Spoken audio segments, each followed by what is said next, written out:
السلام علیکم ورحمۃ اللہ وبرکاتہ۔ نماز دین کا اہم ترین رکن ہے، مگر دنیا کی گہمہ گہمی میں ہم نے نماز کو کما حقہ پڑھنا چھوڑ دیا۔ نماز کے سلسلے میں نبی کریم صلی اللہ علیہ وسلم سے بے شمار جہاں پر ثواب کی احادیث منقول ہے، وہیں پر نماز کو صحیح انداز میں اور صحیح طریقے سے نہ پڑھنے پر بڑی وعید نبی کریم صلی اللہ علیہ وسلم سے منقول ہے۔ سیدنا حضرت ابو ہریرہ رضی اللہ تعالیٰ عنہ فرماتے ہیں کہ بعض مرتبہ ایسا ہوتا ہے کہ آدمی 60 سال تک نماز پڑھتا ہے اور اس کی نماز قبول نہیں کی جاتی۔ سوال کیا گیا کیوں؟ تو آپ نے فرمایا کہ لا یتم رکوعہا ولا سجودہا، کہ وہ رکوع اور سجدہ مکمل طور پر نہیں کرتا، یعنی سنت طریقے پر وہ نماز ادا نہیں کرتا ہے۔ حضرت عمر رضی اللہ تعالیٰ عنہ فرماتے ہیں کہ بعض مرتبہ آدمی بچپن سے لے کر بوڑھا ہونے تک نماز پڑھتا رہتا ہے مگر اس کی ایک رکعت بھی قبول نہیں کی جاتی ہے۔ پوچھا گیا کیوں؟ کہا اس لیے کہ وہ رکوع اور سجدوں کو اور نماز کو صحیح انداز میں نہیں ادا کرتا ہے۔ بعض روایتوں میں نبی کریم صلی اللہ علیہ وسلم نے اس پر یہ وعید بیان فرمائی ہے کہ نماز کا نہ پڑھنا گویا کہ اپنے آپ کو اسلام سے نکال دینا ہے۔ من ترک الصلاۃ متعمدا فقد کفر، جس نے نماز کو جان بوجھ کے چھوڑ دیا وہ اسلام سے نکل گیا۔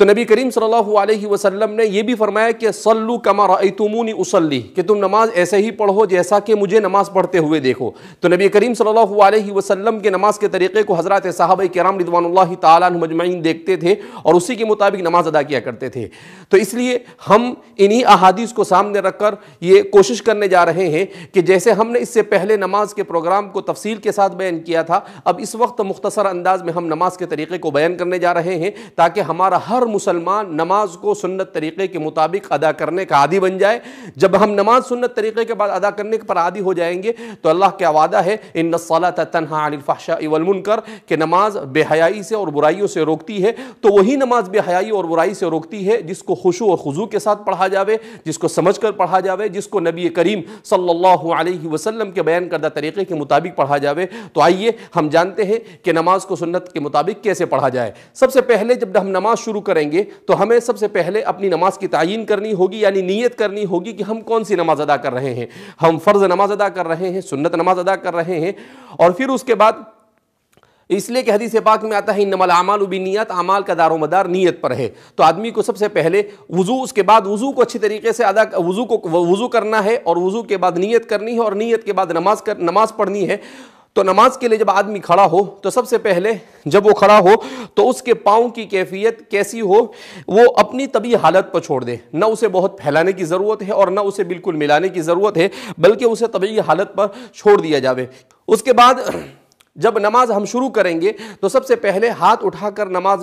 ہم نماز کا آغاز کرتے ہیں۔ تو جب ہاتھ اٹھایا جاتا ہے تو عام طور پر ہمارے یہاں بعض حضرات اس طریقے سے ہاتھ اٹھا کر لیتے ہیں، بعض حضرات کان پکڑ کر کرتے ہیں، لیکن اس کا صحیح طریقہ یہ ہے کہ نماز کے لیے ہاتھ اٹھائے جائے، کہاں تک ہاتھ اٹھائے جائے؟ کانوں کی لو تک، وہاں پر لگانے کی ضرورت نہیں، اس کے محاذات میں، اور کوشش یہ کی جائے کہ دونوں ہاتھ قبلے کے رخ، اس کا رخ قبلے کی طرف ہو۔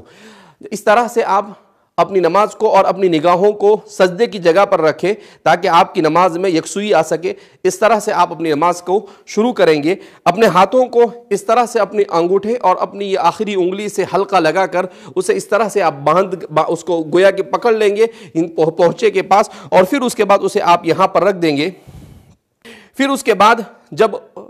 اس میں دعا پڑھی جاتی ہے سبحانک اللہم وبحمدک وتبارک اسمک وتعالی جدک ولا الہ غیرک، یہ آدمی نماز کا آغاز کر رہا ہے تو نماز کا اس کو معنی بھی معلوم ہونے چاہیے۔ جیسے اللہ اکبر کہا تو اس کے معنی اللہ سب سے بڑا ہے، اس لیے کہ انسان کے ذہن میں یہ ہے کہ بڑی چیز کی عبادت کی جاوے تو اللہ سب سے بڑا ہے، اللہ اکبر من کل شیء، یعنی دنیا میں کوئی چیز ظاہری معنوی ہر اعتبار سے اگر کوئی بڑی چیز ہو سکتی ہے، بڑی ہستی ہو سکتی ہے تو وہ صرف اللہ ہے۔ تو اس تصور کے ساتھ آدمی اللہ اکبر کہے۔ پھر اس کے بعد جب ثنا پڑھے تو اس وقت بھی آدمی پڑھے سبحانک اللہم، اے اللہ تیری ذات پاک ہے، وتبارک اسمک، تیرے اسما بڑے بابرکت ہیں، وتعالی جدک، اور تیری شان بڑی بلند اور بڑی عالی ہے،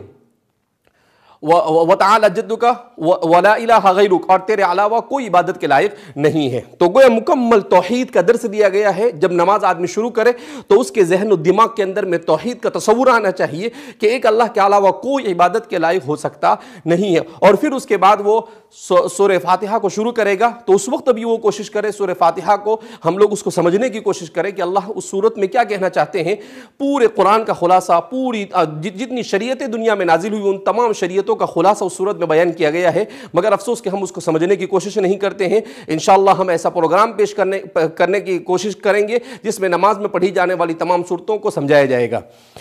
پھر اس کے بعد اس میں ضم صورت پڑھی جائے گی، یعنی جو بھی صورت آپ کے لیے سہولت کے ساتھ ہو اس صورت کو پڑھیں گے، اور پھر اس کے بعد آپ رکوع میں جائیں گے۔ تو رکوع میں جانے کا طریقہ یہ ہے کہ جیسے ہی آپ فارغ ہو گئے، پھر اس کے بعد اللہ اکبر کہتے ہوئے اسی تصور کے ساتھ کہ اللہ سے بڑھ کر کوئی ہستی نہیں ہو سکتی ہے، آپ رکوع میں جائیں گے اور کوشش یہ کریں گے کہ آپ اپنا پورا وزن انگلیوں پر لے آئیں گے۔ تو اس سے ہوگا یہ کہ نبی کریم صلی اللہ علیہ وسلم نے سجدے کا طریقہ یہ بیان کیا ہے کہ آدمی کی پشت اور آدمی کا پیچھے کا حصہ اور آدمی کا سر یہ بالکل ایک لائن میں ہونا چاہیے۔ سمیع اللہ لمن حمیدہ کہہ کر آپ کھڑے ہوں گے اور آپ کی نگاہ سجدے کی جگہ پر ہوگی۔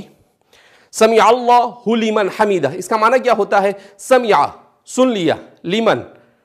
حمیدہ اس نے جس کے لیے حمد کی گئی، یعنی ہم نے اللہ کی تعریف کی اور اللہ نے ہماری تعریف کو سن لیا۔ تو اس معنی کے استحضار کے ساتھ جب ہم نماز پڑھیں گے تو ہماری نماز میں جان پیدا ہوگی، اور یہی نماز ہمیں بے حیائیوں اور برائیوں سے روکنے کا سبب بنے گی۔ پھر اس کے بعد ہم اللہ اکبر اسی اللہ کی ہستی کے عظیم ہستی کے تصور کے ساتھ اللہ اکبر کہتے ہوئے ہم سجدے میں جائیں گے، جو نماز کا اہم ترین رکن ہے۔ سجدے کا طریقہ یہ ہے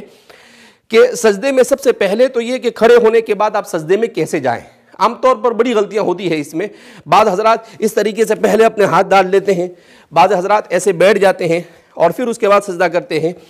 تو اس کا صحیح طریقہ یہ ہے کہ آپ جیسے کھڑے ہیں ایسے سیدھے ہی آپ نیچے آئیں گے،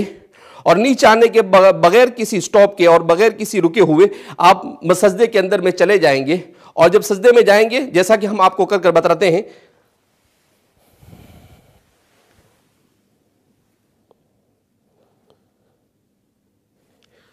سجدے میں عام طور پر غلطیاں یہ ہوتی ہے کہ بعض حضرات اس طریقے سے اپنے ہاتھوں کو رکھتے ہیں، یہ نبی کریم صلی اللہ علیہ وسلم نے اسے مکروہ کہا ہے، یعنی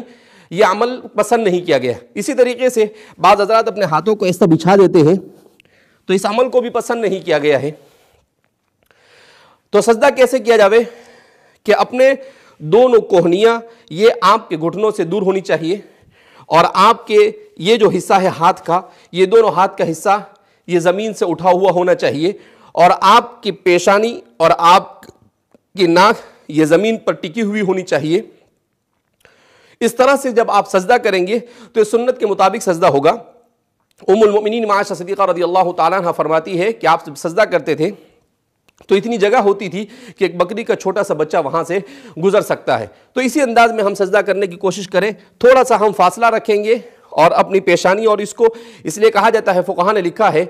کہ اگر ہماری ناک اور پیشانی دونوں میں سے کوئی ایک چیز اگر سجدے میں نہیں رہتی ہے اور ہمارے پاؤں بھی اٹھ جاتے ہیں تو اس صورت میں ہماری نماز فاسد ہو جاتی ہے، نماز صحیح ہو سکتی نہیں ہے۔ اس لیے حدیث میں آتا ہے کہ بندہ جب سجدے میں ہوتا ہے تو گویا کہ اس کا سر اللہ کی گود میں ہوتا ہے۔ سب سے زیادہ بندہ اللہ کے قریب اس وقت ہوتا ہے جب وہ سجدے میں ہوتا ہے۔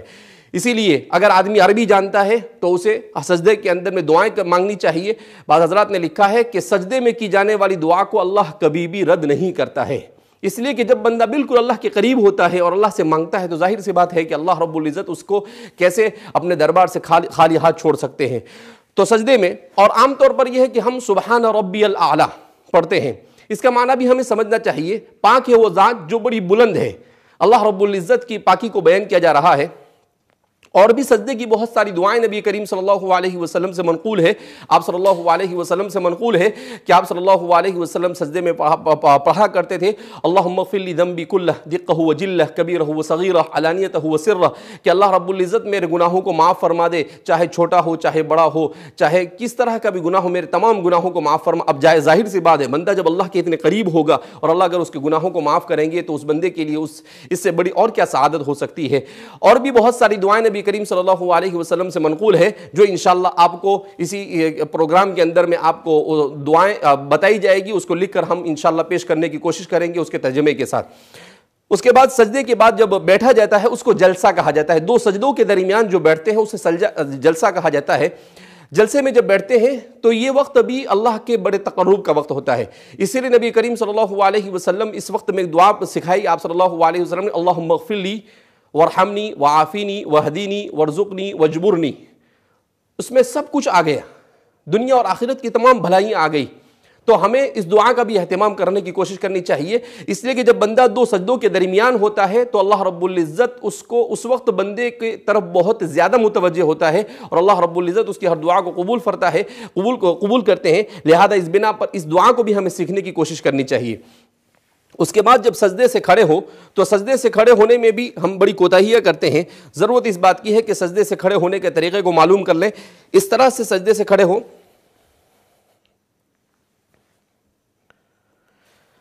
بہت سارے لوگ جب سجدے سے کھڑے ہوتے ہیں تو بعض مرتبہ ہاتھ سے سہارا لیتے ہیں۔ ٹھیک ہے، اگر آدمی بڑی عمر کا ہے، اسے کوئی تکلیف ہے، کوئی عذر ہے تو وہ کر سکتا ہے، لیکن جن کو کوئی عذر نہیں ہے انہیں تو سجدے سے سیدھا اسی طریقے سے کھڑے ہو جانا ہے۔